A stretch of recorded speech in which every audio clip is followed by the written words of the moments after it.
네, 미국의 해상 봉쇄에 맞서 베네수엘라가 해군의 유조선 호위를 명령해 미국과 베네수엘라 양국 충돌 가능성이 더욱 높아지고 있다는 보도입니다.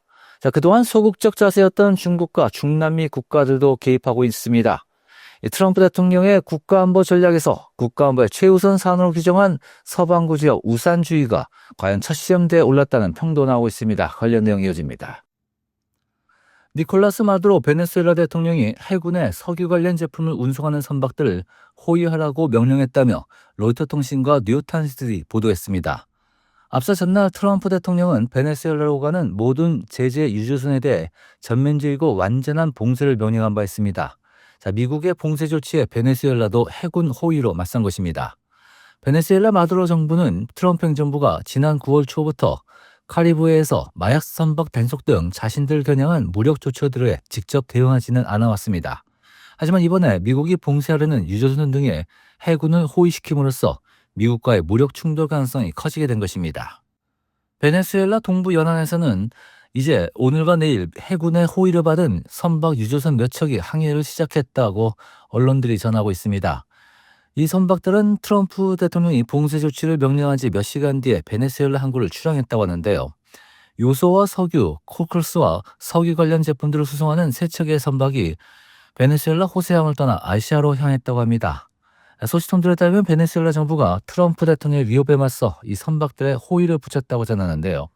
일단 미국 정부는 베네수엘라의 유조선 호위 작전을 인지하고 있으며 다양한 대응 방안을 검토 중인 것으로 알려졌습니다. 여기에 중국도 개입했습니다.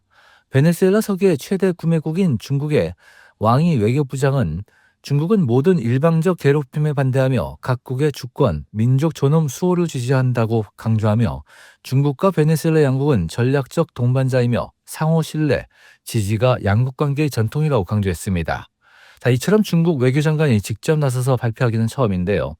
베네수엘라 석유 판매의 약 80%는 중국 민간업자들이 사고 있는 상황이기 때문입니다. 일단 유엔 역시 개입할지 주목됩니다. 베네수엘라 마두로 대통령은 안토니오 구테우스 유엔 사무총장에게 전화해 유엔 개입을 촉구했습니다. 이에 대해 구테우스 유엔 사무총장은 마두로 대통령에게 회원국들이 국제법을 준수하고 긴장을 완화할 필요성을 강조했다고 유엔 쪽은 전했습니다. 한편 베네수엘라 마두로 정권 붕괴를 노리는 트럼프 대통령의 이러한 압박은 트럼프 행정부 들어서 본토 및 주변 지역을 우선시하는 대외 정책의 선회에 따른 것으로 분석됩니다. 트럼프 행정부는 이제 베네수엘라에서 반미 정권을 제거하고 우호적인 친미 정권 수립이 서방구 우선주의 집행의 첫 과제가 됐기 때문인데요. 미국은 베네수엘라에 반미 사회주의를 표방한 우고 차베스 정권이 들어섰던 지난 1990년 초반 이후 베네수엘라의 정권 교체를 추구해 왔습니다. 대규모 불법 체류자 단속부터 입국 규제 확대까지 트럼프 행정부가 올해 반이민 정책 가속 페달을 밟고 있는 가운데 이미 미국으로 귀화 절차를 거쳐 미국 시민권을 얻은 이들 역시 대거 단속 대상이 될 전망입니다. 트럼프 행정부가 귀화한 미국인들의 시민권을 박탈하기 위한 대규모 단속을 계획 중임을 보여주는 이민국 내부 지침을 입수했다면서 이는 이민 단속이 세 단계 접어들었음을 상징한다는 뉴욕타임즈의 보도가 나왔습니다. 관련 내용 전해드립니다. 트럼프 행정부 산하 연방 이민 단속국은 어제 일선 조직에 내려보낸 지침을 통해 이제 2026년 내년 회계연도에 매달 100에서 최대 200건의 시민권자 박탈 사건을 적발해 이민소송 담당 부서에 넘기라고 요구했다는 뉴욕타임스의 보도입니다. 자, 뉴욕타임스는 이런 규모 시민권자에 대한 단속이 실제로 이루어진다면 미국 현대사에서 전례를 찾기 어려운 시민권 박탈이 추진될 것이라고 지적했습니다. 뉴욕타임스는 시민권 박탈 대상을 늘리려는 표적 단속은 이미 야심차게 진행되고 있는 이민 단속의 강도가 한층 더 올라간다는 점을 보여준다고 지적했습니다. 미국 이민법에 따르면 귀화 심사 과정에서 범죄 이력을 숨겼거나 거짓 정보를 제출한 경우 시민권을 박탈할 수 있습니다. 다만 시민권 박탈을 위해서는 재판을 거쳐야 되며 신청 과정에서 불법적인 행위가 있었다는 사실을 정부가 증명해야 됩니다. 일각에서는 트럼프 행정부가 거짓 정보 제출을 포괄적으로 해석해 무작위로 시민권자들을 박탈할 수 있다는 우려도 나오고 있습니다. 실수로 시민권 신청 당시 정보를 오기한 경우에도 박탈 대상이 될 수 있다는 지적입니다. 마지오헤란 브레넌 센터 선임연구원은 불법 이민자 단속에서 보았듯이 미국 시민권자 박탈에서도 표적이 돼서는 안 될 사람들이 휩쓸릴 가능성이 있다며 이 점은 미국 시민권으로 귀화한 시민들 사이에 공포와 두려움을 유발할 것이라고 내다보고 있습니다. 뉴욕타임스는 미국 시민권자 박탈 대상을 늘리려는 표적 단속은 트럼프 대통령의 이민 정책이 보다 더 공격적인 새로운 단계로 접어들었음을 보여준다고 분석했습니다. 한편 미국 인구조사국에 따르면 현재 미국에서 귀화를 거쳐 시민권을 얻을 이들은 약 2,600만 명에 달하고 있습니다. 네, 앨런 더쇼이츠 하버드대학교 법대 명예교수가 트럼프 대통령에게 대통령을 3번 할 수 있는 방법을 제안했다는 보도가 나왔는데요. 트럼프 대통령이 더쇼이츠 교수를 만나 관련 책 초고판을 받았다는 월스트리트저널의 보도입니다. 어떤 내용이 책에 담겨 있는지 전해드립니다. 네, 백악관에서 트럼프 대통령이 더쇼이츠 변호사로부터 받은 책 제목은 트럼프 대통령은 헌법적으로 3번째 대통령 임기를 수행할 수 있는가라는 제목으로 내년에 출간될 예정이라고 합니다. 이 책은 트럼프 대통령이 3번째 대통령 임기를 수행할 수 있는 여러 가지 시나리오를 담고 있다고 하는데요. 일단 미국 헌법은 누구든 2번 이상 대통령으로 선출되는 것을 금지하고 있지만 이를 회피할 방법을 담은 것이라고 합니다. 더쇼이츠 교수의 주장은 이렇습니다.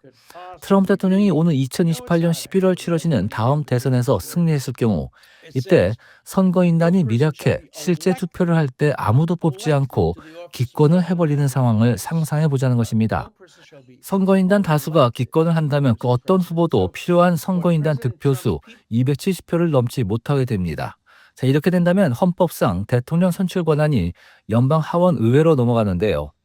하원은 각 주에서 한 표씩 행사하며 최소 26표를 확보한 후보가 대통령이 되게끔 합니다. 만약 이때 연방 하원 의회에서 트럼프 대통령을 대통령으로 선정한다면 트럼프가 3번째로 대통령직을 맡을 수 있다는 논리입니다. 더쇼이츠 교수는 연방의회는 대통령을 선출하는 것이 아니라 선정하게 된다고도 말했는데요. 물론 과거 미국 역사상 선거인단이 자신이 투표를 서약한 후보자에게 투표하지 않고 기권한 사례가 2차례 있었다고 합니다. 하지만 이때도 연방의회가 대통령을 선정하는 상황까지 이어지지는 않았었다고 하는데요. 제임스 스탠포드 호프스트라 대학교 법대 교수는 더쇼이츠 교수의 주장을 황당하다고 평가하면서도 자신은 다른 한 가지 시나리오만 가능하다고 전하고 있습니다. 예를 들어 제이디 벤스 부통령이나 트럼프 대통령의 맏아들 도널드 트럼프 주니어가 각각 대통령과 부통령으로 출마해서 당선된 뒤 즉시 사임한다는 것입니다. 대통령이 사임했을 경우 법률상 다음 승계 순서는 연방 하원의장으로 하원의장은 반드시 하원의원 중에서 뽑을 필요가 없습니다. 이때 트럼프 대통령이 하원의장으로 선출돼 대통령직을 승계한다면 3번째 임기가 가능하다고 전하고 있습니다. 물론 두 제안 모두 선거로 선출되는 것이 아닌 방식으로 3선이 아닌 3번째 대통령 임기를 할 수 있다는 것인데요. 자, 국민의 지지를 얻고 제도의 허점을 이용할 수 있다는 극단적인 아이디어로 같은 공화당 소속 대선 주자들과 의원들의 반발 등 여러 난관이 있어 실행될 수 있을지는 미지수라고 합니다. 한편 헌법학자인 더쇼이츠 교수는 트럼프 대통령의 첫 임기 중 연방의회로부터 탄핵 소출됐을 당시 그의 변호인으로도 활동했었습니다. 네, 백악관에 조성된 전직 대통령들의 초상화 밑에 그 동판에 트럼프 대통령이 역대 대통령들을 직접 평가한 추가 설명판이 붙었다고 합니다. 자, 트럼프 대통령이 백악관이 서쪽 별관 웨스트윙으로 이어지는 복도에 걸린 역대 대통령들의 사진 아래 이 전임자들을 비방하는 내용이 새겨진 동판을 내걸었는데요. 이에 따른 논란도 예고됐습니다. 네, 트럼프 대통령이 관저 백악관 서쪽 별관 웨스트윙과 관저로 이어지는 콜로리네이드에는 역대 대통령들의 초상화가 걸려 있으며 그 아래에는 트럼프 대통령이 쓴 설명문이 설치된 것입니다. 자, 유일하게 바이든 대통령만 초상화가 걸리지 않고 오토펜, 즉 자동 서명기를 촬영한 사진이 붙어있는 상태인데요. 트럼프 대통령이 바이든 전 대통령에 대한 조롱은 한층 더 극단적으로 끌어올렸습니다. 이 바이든 전 대통령의 사진 대신 자동 서명기 사진 밑에 부착된 설명판에는 슬리피 조, 졸린 조이자 미국 역사상 단연 최악의 대통령으로 바이든 전 대통령을 소개한 트럼프 대통령입니다. 이어서 트럼프 대통령은 바이든이 미국을 파멸 직전까지 몰아갔다고 썼습니다. 또한 역사상 가장 부패한 선거를 통해 승리했다는 허위 주장과 전례 없는 수준으로 자동 서명기를 사용했다고 강조했습니다. 네, 이번엔 버락 오바마 전 대통령 초상화 밑에 글입니다. 이 트럼프 대통령이 이렇게 비판을 썼는데요. 일반적으로 불리는 이름인 버락 오바마가 아닌 중간 이름을 넣어 버락 후세인 오바마라고 표현을 썼습니다. 이는 트럼프 대통령이 트루스 소셜에서 오바마 전 대통령을 조롱할 때 쓰곤 하는 표현이었는데요. 트럼프 대통령은 오바마 전 대통령에 대해서는 지역사회 조직가, 그리고 일리노이주 출신 일선 상원의원, 그리고 미국 역사상 가장 분열적인 대통령이라고 묘사했습니다. 심지어 오바마 케어에 대해서도 매우 비효율적인 감당할 수 없는 의료법이라고 비판하는 글을 적어놨습니다. 이번에는 조지 W. 부시 전 대통령 초상화입니다. 조지 W. 부시 전 대통령 초상화 아래에 놓인 명판을 보면 미국 국토안보부 창설을 긍정적으로 평가하는 듯하면서도 일어나지 말았어야 될 아프가니스탄과 이라크 전쟁을 시작했다는 비판 문구가 담겨 있습니다. 이번에는 롤드 레이건 전 대통령 초상화 앞에 있는 설명문입니다. 트럼프 대통령이 백악관에 도전하기 훨씬 전부터 레이건은 젊은 시절에 트럼프의 팬이었다는 주장을 하기도 했습니다. 또한 두 차례 대통령 전시는 트럼프 대통령은 두 개의 초상화 공간을 차지했는데요. 두 초상화 공간, 설명판 모두 찬사와 최상급 표현으로 가득 차 있었다고 합니다. 트럼프 대통령은 스스로가 세계 역사상 가장 위대한 경제라는 표현을 등장시켰는데요. 2016년 선거인단 결과를 압승이라고 평가했고 최고의 순간은 아직 오지 않았다는 문장으로 마무리됩니다. 이와 같이 역대 대통령을 비방한 트럼프 대통령의 글들, 이와 관련해 캐롤라인 레빗 백악관 대변인은 이번에 추가로 설치된 역대 대통령들 초상화 밑에 설명판에 관련해 트럼프 대통령 스스로를 역사의 학생으로 여길 만큼 역사에 관심이 깊으며 설명판 문구 상당수를 직접 작성했다고 덧붙였습니다.